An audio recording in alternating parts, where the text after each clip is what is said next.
Après le sport, mesdames, messieurs, vous le comprenez déjà, c'est la partie invitée. Voilà, la jeunesse face aux politiques, version, on va dire, élection 2023. Alors aujourd'hui, nous avons bien l'honneur de recevoir un monsieur bien. Il s'appelle monsieur Orville Kanyembo. Il est chercheur géologue, entrepreneur. Il est coordonnateur de MJDD, Mouvement des jeunes justement pour la dignité et le développement. Il est déjà avec nous. Bienvenue. Merci beaucoup. Vous allez bien? Nous allons très très bien. Bienvenue chez nous. Reste à savoir si nos téléspectateurs vont aussi bien. Je crois bien, il se porte très bien. Merci beaucoup. Alors, monsieur Orville, oui. Certainement c'est pour nous un grand plaisir de vous recevoir ici, sur ces plateaux de Bonjour Mag. Le plaisir est pour moi. Matinale. Oui. Alors, on va qu'on puisse commencer à être dans le plein pied dans notre matière. Patrice Emery Lumumba, qui est considéré aujourd'hui une grande personnalité, une référence pour la jeunesse congolaise, la jeunesse africaine. Comment vous les décryptez? Lumumba, c'est en fait un messie pour le peuple noir. Lumumba, c'est un porteur de l'indépendance. C'est quelqu'un qui s'est battu, qui a lutté pour la liberté des peuples noirs. Et c'est quelqu'un qui a montré d'abord au roi, qui avait tenu un discours réduisant, un discours qui ne nous faisait pas respecter.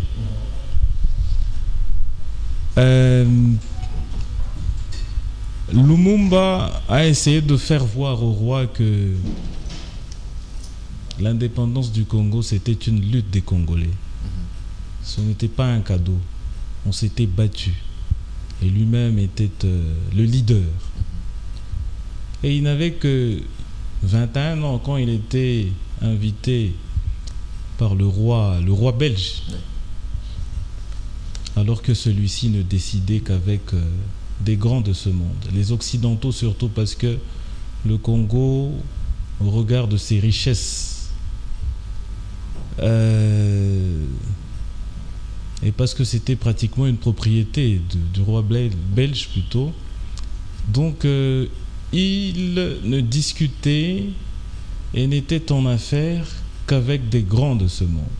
Mais il s'était donné quand même, parce que l'aura de Lumumba, le combat de Lumumba, au regard de ce que eux détenaient déjà, ils étaient en peur, et donc ils ne s'étaient pas,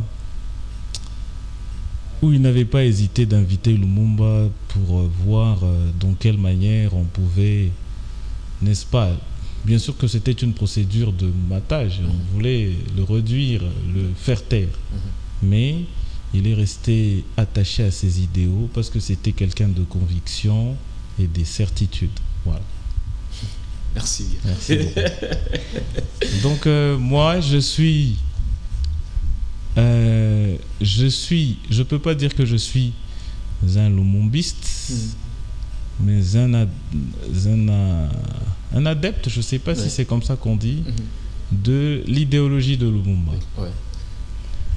À l'époque, tous les partis politiques, c'était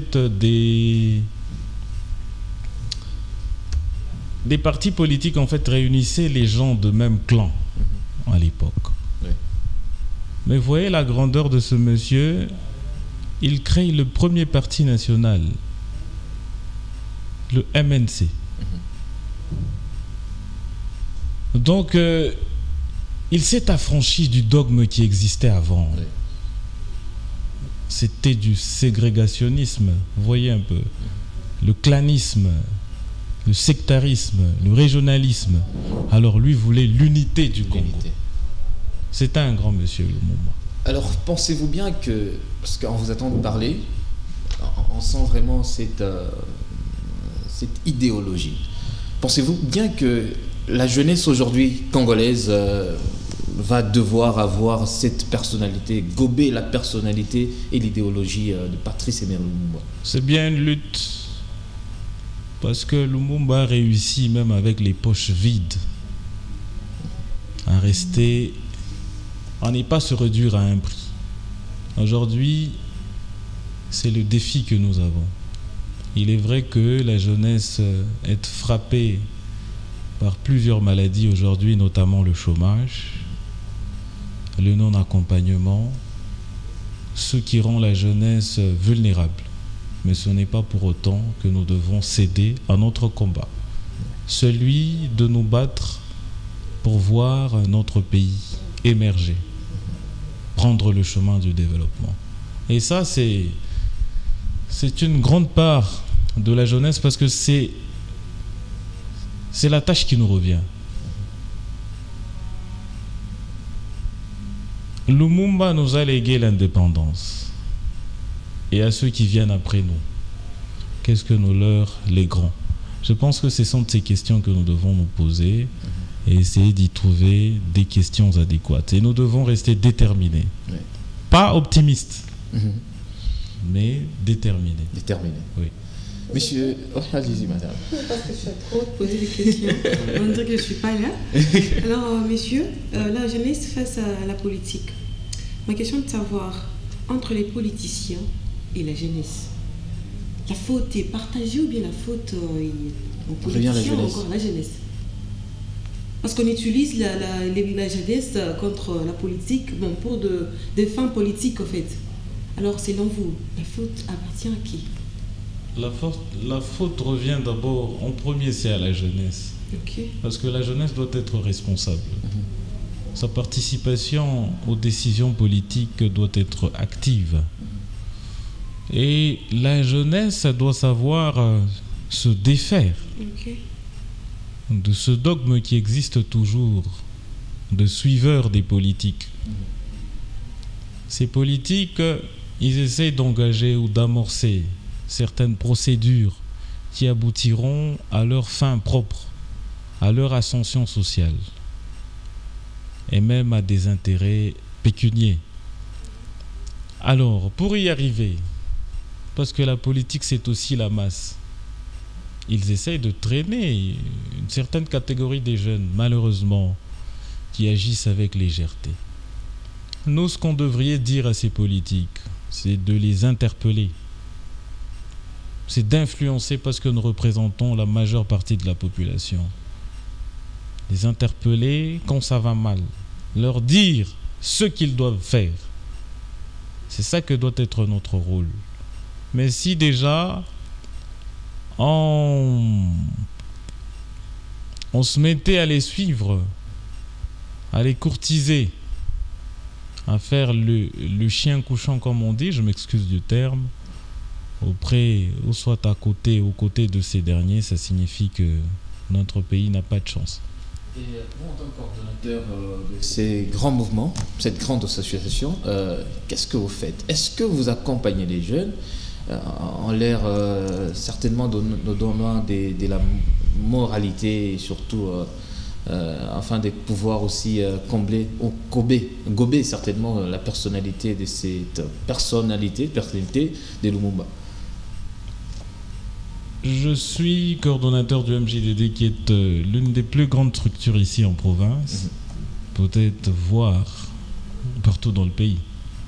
Parce que nous avons pour rayon d'action l'étendue de notre pays. Nous avons initié une sensibilisation de 2015 à 2019 sur l'éducation civique et électorale. Sensibiliser les jeunes, les amener à participer activement aux décisions, à influencer les politiques. Aujourd'hui, vous allez voir que partout dans le monde entier, il y a baisse, par exemple, de participation des jeunes au processus, aux échéances. Bon. Alors, notre rôle est celui de sensibiliser, de leur donner l'importance. Voilà, d'abord de leur faire voir l'importance. L'importance de leur participation dans le changement de notre pays. Au-delà de ça, c'est de les rendre aussi responsables. Responsabilité dans quel sens? Dans leur manière de se conduire. Troisièmement, ce que nous faisons, c'est de les accompagner du point de vue entrepreneurial. Parce qu'aujourd'hui, le pays ne sait pas donner de l'emploi à tout le monde. Oui. Alors, il faut entreprendre. Voilà, il faut entreprendre. Mais il se pose aussi une question, quelle est la banque qui peut faire confiance à un jeune en lui accordant un crédit? C'est le problème, ouais. Voilà. Alors, nous, on essaie de conseiller le gouvernement, ou soit de ces banques-là, faire un partenariat de manière à ce que la caution à payer en termes de garantie soit le gouvernement. Et on a réussi à faire ça dans le là-bas. Je pense qu'ici, avec le gouverneur Kiaboula, on est dans les processus, dans les procédures, je pense que ça va aboutir. Je pense qu'en bref, c'est ce que nous faisons. Et ça a un impact direct dans nos communautés et dans la société. Voilà. Monsieur Orville, en tant que coordonnateur de ces grandes associations, ces mouvements, il va sans dire qu'il y a des gens qui viennent, qui se disent « Bon, c'est bon, j'ai créé mon association, j'ai mis en place, association Faya ». Mais sans pour autant dire aux jeunes la vérité, la quintessence, l'idéologie ou la vision de ces associations. C'est après, quand on s'approche vers quelques mois des élections, et on voit que l'association commence à changer d'idéologie ou d'idées. Alors comment vous appréhendez au moins cette situation? Moi je pense que d'abord il faut encourager toutes ces personnes qui créent des structures, parce que ce sont des groupes d'encadrement des jeunes. Les jeunes doivent se regrouper.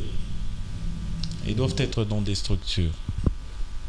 Dans ces structures-là, je pense que des discussions qui peuvent intervenir, jaillir, bien sûr, il faut tenir compte. On ne peut pas tenir compte seulement de la classe. Quand on parle de groupes, de structures, ce ne sont pas seulement des personnes qui ont étudié. Où est-ce que vous mettez les autres?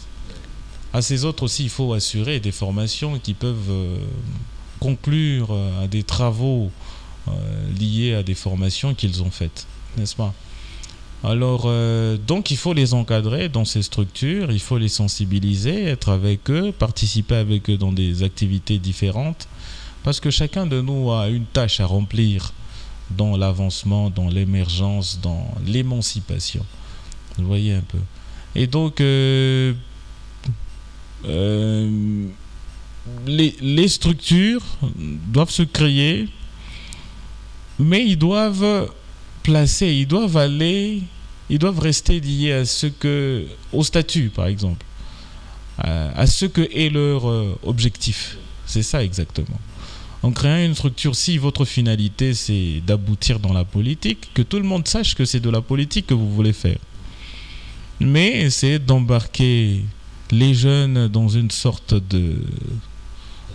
d'aveuglement ou dans un train qui va aller finir dans une gare politique. Je ne pense pas que ce soit une bonne idée, c'est de l'escroquerie. Je pense que ce n'est pas une bonne façon de faire. Et malheureusement, ceux-là qui le font, ils n'obtiennent jamais rien, quelque chose. On a vu des jeunes qui ont chanté pour des politiques, mais qui sont restés où ils sont jusqu'aujourd'hui. Ça leur a servi à quoi? Parce que déjà, de l'intégrité, ils n'en ont plus. De la crédibilité, ils n'en ont plus. Mais on pouvait rester crédible, digne, avec ses poches vides, ou peut-être même avec son ventre creux. La dignité, ça ne s'achète pas, ça se mérite. Voilà. Monsieur Orville, déjà, c'est quoi les difficultés que vous rencontrez en tant que coordonnateur? Vous êtes entrepreneur, vous êtes chercheur, vous êtes géologue, et puis derrière vous, il y a toute une masse de jeunes. Comment vous en sortez? C'est difficile, mais on est attaché à ça. Je suis dans les mouvements des jeunes, ça fait maintenant 15 ans, je crois. J'ai commencé comme... Et la petite histoire, comment ça a commencé?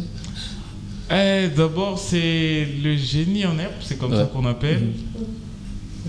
Je participais un peu plus dans ce genre de compétition. Après, je participe à une compétition qui m'avait amené dans une organisation qu'on appelait APAP, Association des jeunes, Association de la presse africaine pour l'enfant. APAP, voilà. C'est là que j'ai commencé.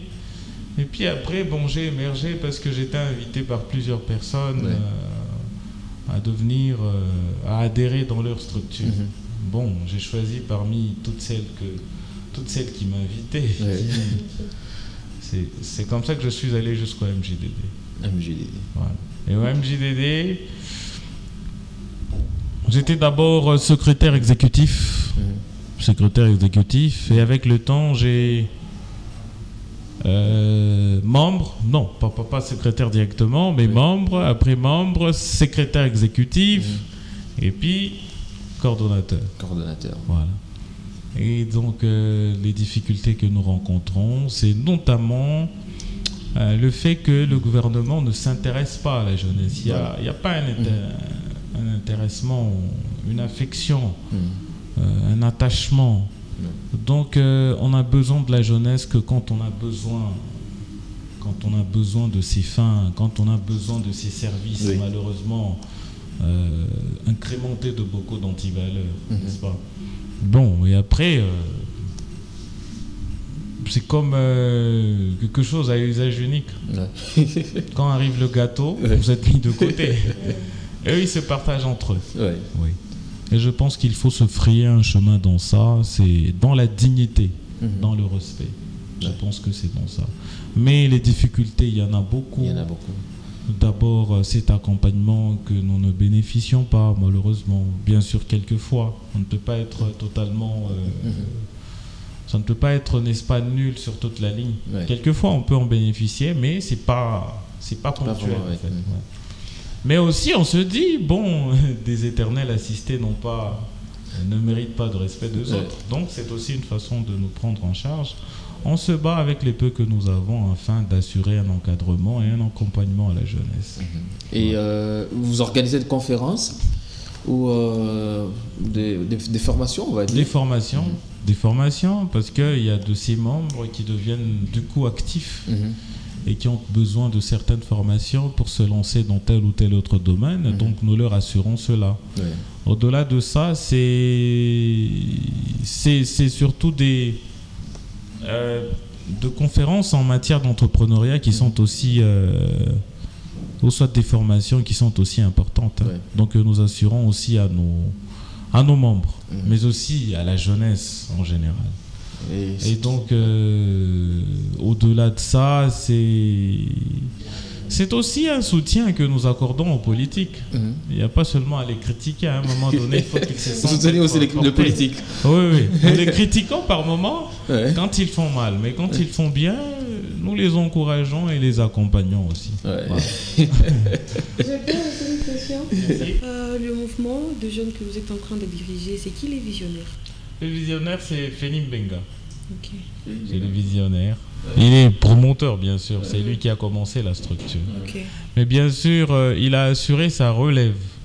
Il a assuré la relève. Ça signifie que juste après, il a... Bon, quand il s'est engagé en politique, il fallait laisser quelqu'un à la structure. Ça signifie que c'est là qu'il a trouvé que nous avions des compétences et des qualités. Il n'est pas politique. C'est apolitique. Apolitique. Et lui s'est retiré. Et lui s'est détaché. Alors, déjà, Urville, qu'est-ce qu'on peut retenir de votre passage ici sur ces plateaux de Bonjour Mag? Tout ce qu'on a eu à parler, justement, sur la jeunesse. Parce que bientôt, là, déjà, ça sera les élections. Et les politiques en train déjà de se créer de chemins, de structures pour avoir tout un sac de jeunes. Mais... qu'est-ce que vous pouvez dire à ces jeunes qui vous suivent en ce net moment? Question d'être aussi éveillé. D'abord, partout dans le monde, chaque peuple a ses repères.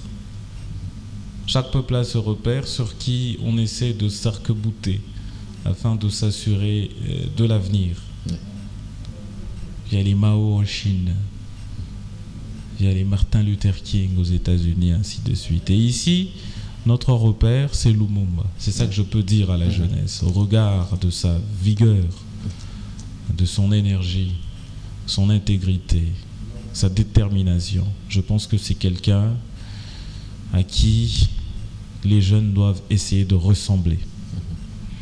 Et ça, ce ne sont pas des propos à égaler à une quelconque vision religieuse. Nous avons tous ce qu'on appelle basique, c'est Dieu, c'est Jésus-Christ. Parce que du coup, il y a des gens qui peuvent penser que, bon, voilà... il est à gauche ou à droite. Oui, c'est ça. Alors, donc c'est ça. Et deuxièmement, c'est essayer de prendre ses responsabilités en tant que jeune, essayer de participer activement dans le développement de notre pays. Oui. Ne soyons pas des suiveurs. Voilà. Ne soyons pas des personnes qu'on devra utiliser et qu'on devra jeter après que les politiques, bien sûr, aient obtenu ce qu'ils cherchent. Oui.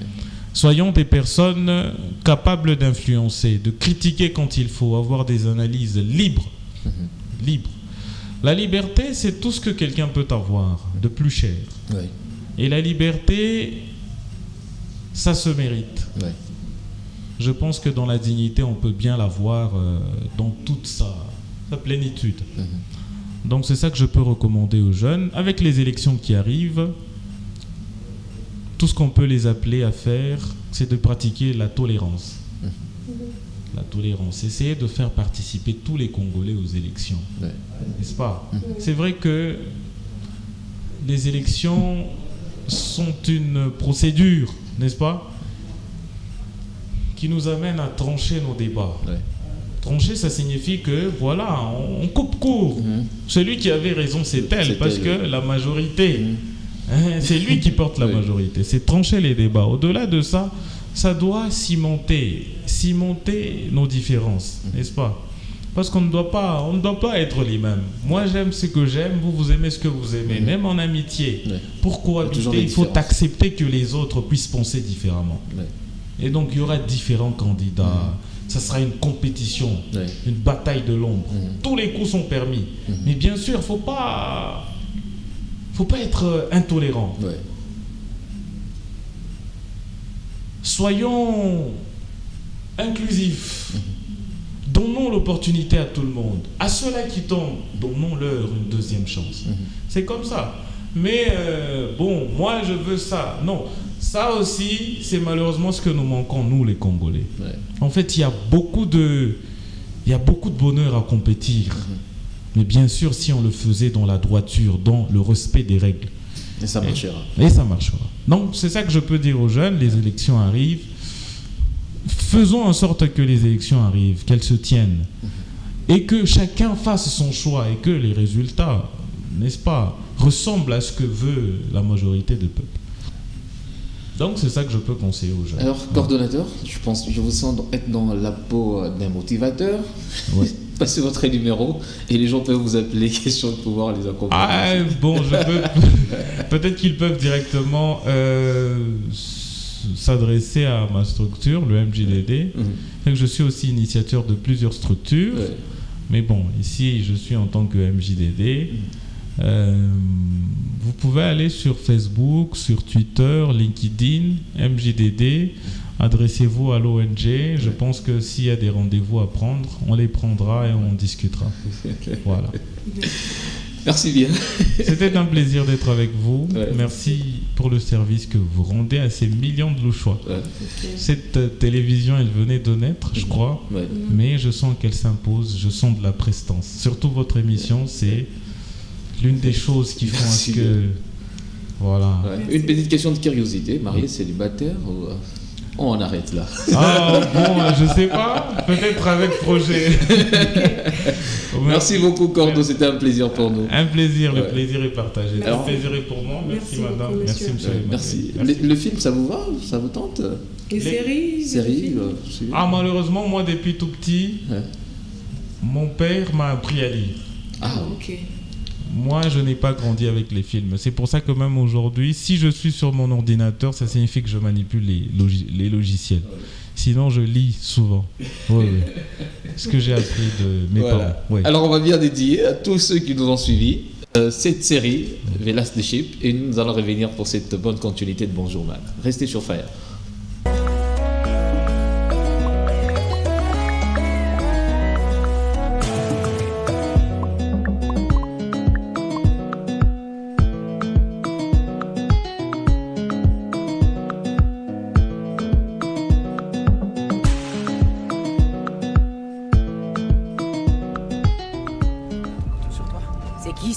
Johnny,